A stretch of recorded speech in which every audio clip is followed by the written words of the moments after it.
Hello guys, first నా జుట్టుని చూడండి ఎంత చండాలంగా ఉందో. ఫ్రిజీగా ఏరి అండ్ జుట్టు మాటికి ఊడిపోతుంది. పట్టుకుంటే చాలు ఇలా జుట్టు ఊడిపోతుంది. నేను ఈ చిట్కాని పాటించాను, వెంటనే నా ఎయిర్ ఫాల్ తగ్గింది, జుట్టు కూడా స్మూత్నింగ్ అయింది. చూడండి నా జుట్టులో మార్పు.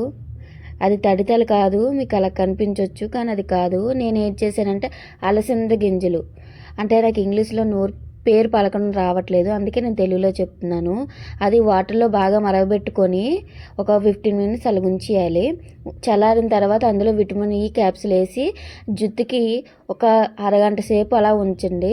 అలాగ ఉంచిన తర్వాత హెయిర్ వాష్ చేసుకోండి. ఇది కూడా తలకు స్నానం చేసిన తల మీదే చేయండి, ఆయిల్ తల మీద అయితే వద్దు. అండ్ చూడండి, చాలా అయితే చాలా నా హెయిర్ ఫాల్ కంట్రోల్ అయ్యింది, జుట్టు కూడా స్మూత్నింగ్ బాగా వచ్చింది. మీకు ఇలాంటి టిప్స్ అండ్ చిట్కాలు కావాలంటే నా అకౌంట్ ఫాలో అవ్వండి, లైక్ చేయండి అండ్ సపోర్ట్ మీ. బాయ్.